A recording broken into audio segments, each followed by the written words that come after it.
Scientist Raman की अचानक से घर पे मौत हो जाती है।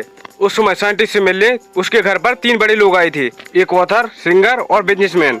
मेहुल छानबीन करने के लिए साइंटिस्ट रमन के घर पहुंच जाता है। साइंटिस्ट रमन के हाथ में एक गोल्डन कलर का पेन था। मेहुल पेन को देखकर समझ जाता है कि साइंटिस्ट साइंस की लैंग्वेज में क्लू देकर चला गया है। क्या आप इस साइंस के क्लू को देखकर बता सकते हैं कि खून किसने किया? ध्यान से सोचिए और अपना आंसर कमेंट कीजिए।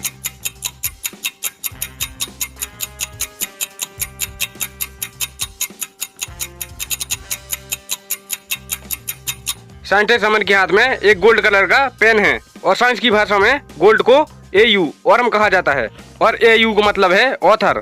खून ऑथर ने किया है। मेहुल ऑथर से पूछताछ करता है, बताओ तुमने साइंटिस्ट का मर्डर क्यों किया है? तो ऑथर कहता है, सर मैं तो एक छोटा मोटा लेखक हूँ, मुझे तो दूसरे साइंटिस्ट ने पैसे दिए थे खून करने के लिए। मेहुल ऑथर से दूसरे साइंटिस्ट का एड्रेस लेकर उसकी लैब में पहुँच जाता है, लेकिन वहाँ का नज़ारा देखते ही मेहुल के होश उड़ जाते हैं। वो दूसरा साइंटिस्ट भी मर चुका था। उस समय दूसरे साइंटिस्ट की लैब में उसके 3 असिस्टेंट काम कर रहे थे। मेहुल तीनों से पूछताछ करता है। पहला असिस्टेंट कहता है, सर लैब की मशीन में जंग लग गई थी तो मैं उसमें पेंट कर रहा था। ये देखिए मेरे हाथ में अभी भी पेंट का डिब्बा है। सर मेरे सिर में बहुत दर्द हो रहा था तो मैं लैब के बाहर टैबलेट्स लेने गया था। ये देखिए टैबलेट्स। तीसरा असिस्टेंट कहता है, सर मैं तो उस समय लैब में एक एसिड बना रहा था जिससे मेरे कपड़े भी जल गए। ये देखिए मेरे कपड़े। तीनों की बातें सुनकर मेहुल समझ जाता है कि कौन झूठ बोल रहा है, लेकिन क्या आप समझ पाए? ध्यान से सोचिए और अपना आंसर कमेंट कीजिए।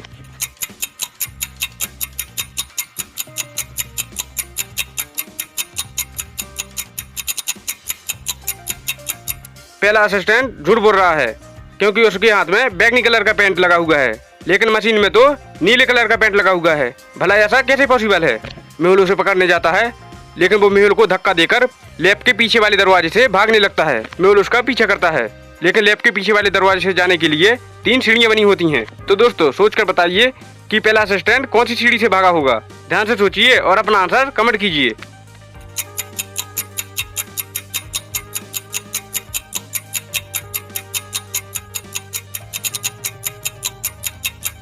तीनों में से किसी भी सीढ़ी पर पैरों के निशान नहीं बने हुए हैं, लेकिन ध्यान से देखिए पहली और दूसरी सीढ़ी के नीचे पानी डला हुआ है।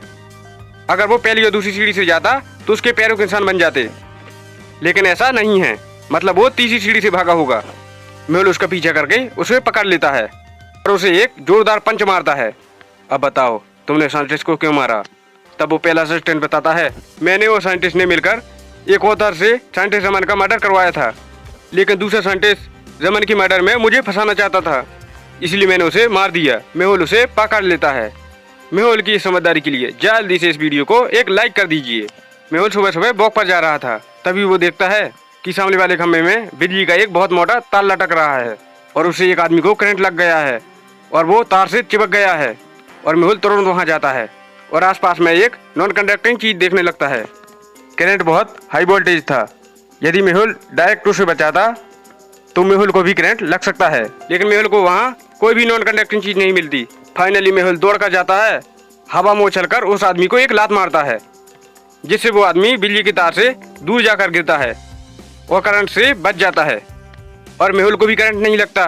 दोस्तों क्या बता सकते हैं कि मेहुल को करंट क्यों नहीं लगा, जबकि बिजली की तार में तो बहुत हाई वोल्टेज करंट था? तो ध्यान से सोचिए और अपना आंसर कमेंट कीजिए।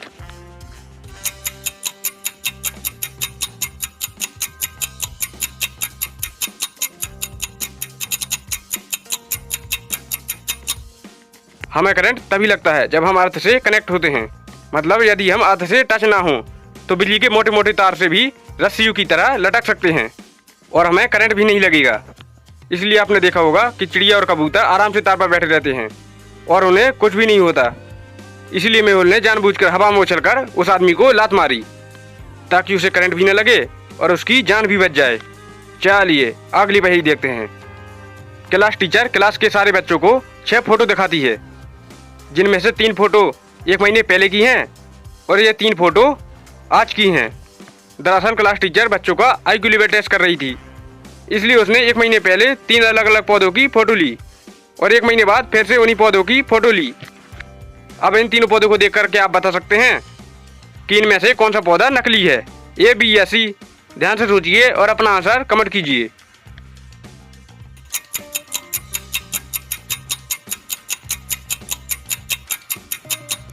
1 महीने पहले ली गई तीनों पौधों की फोटो में तीनों पौधे बराबर हैं, और 1 महीने बाद ली गई तीनों पौधे की फोटो में 2 पौधे तो बढ़ चुके हैं लेकिन एक पौधा वैसा ही है, मतलब ये पौधा नकली होगा। चलिए अगली पहेली देखते हैं। एक बहुत बड़े बंगले में चोरी हो जाती है। उस समय बंगले में केवल एक नौकर था। मालिक उससे पूछताछ करता है तो नौकर कहता है, सर मैं तो सुबह से बंगले के पीछे वाले गेट को पेंट कर रहा था, ये देखिए अभी भी मेरे हाथ में पेंट का डिब्बा है। लेकिन मालिक तुरंत समझ जाता है कि नौकर झूठ बोल रहा है। कैसे, क्या आप सोचकर बता सकते हैं?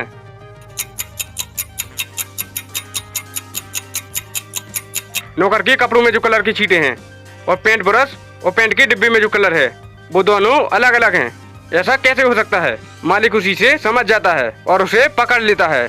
चलिए अगली पहेली देखते हैं। गुड्डू के पास एक फुटबॉल थी जिससे वो रोज कमरे में खेलता रहता था। एक दिन गुड्डू फुटबॉल से खेल रहा था, तभी उसकी फुटबॉल दूध की बोतल से जाकर टकराती है। दूध की बोतल नीचे गिर जाती है। गुड्डू दौड़ कर जाता है और दूध की बोतल को सीधा कर देता है, लेकिन तब तक दूध की बोतल का आधा दूध गिर जाता है। गुड्डू मम्मी की डांट से बचने के लिए दूध की बोतल में पानी भर देता है और कपड़े से फर्श पे गिरे दूध को साफ कर देता है। थोड़ी देर बाद गुड्डू की मम्मी वहाँ आ जाती है और तुरंत समझ जाती है कि गुड्डू ने दूध में पानी मिलाया हुआ है। तो ध्यान से सोचिए और इस पहली और बात की पिक्चर को देखकर बताइए कि गुड्डू की मम्मी को कैसे पता चला।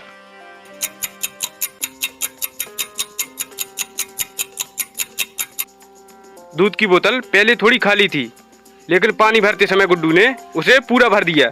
अब मम्मी को तो पता था कि बोतल में दूध कितना है और दूध बढ़ गया, इसलिए मम्मी समझ गई कि गुड्डू ने दूध में पानी मिलाया है। गुड्डू शेर तो मम्मी सवा शेर।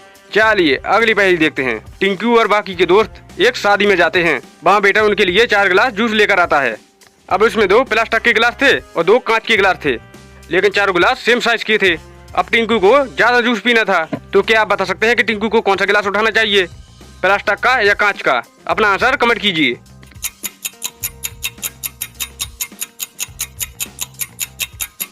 टिंकू को प्लास्टिक का गिलास उठाना चाहिए, क्योंकि प्लास्टिक का गिलास कांच के मुकाबले पतला होता है, मतलब उसमें ज़्यादा जूस आएगा, क्योंकि दोनों सेम हाइट तक भरे हुए हैं। चलिए अगली पहेली देखते हैं। ये अकेले इस लकड़ी को लेके जाने की कोशिश कर रहे हैं। अरे पहला गिर गया, दूसरा भी गिर गया और तीसरा भी गिर गया, लेकिन जब साथ में लेके गए तो आराम से इसे पार कर लिया।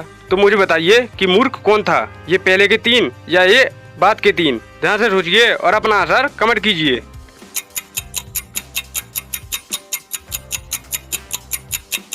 ये अकेले करने वाले मूर्ख थे। टीम में एक साथ काम करने से सफलता जरूर मिलती है। ऐसी और पहेलियों के लिए चैनल को सब्सक्राइब कर लें।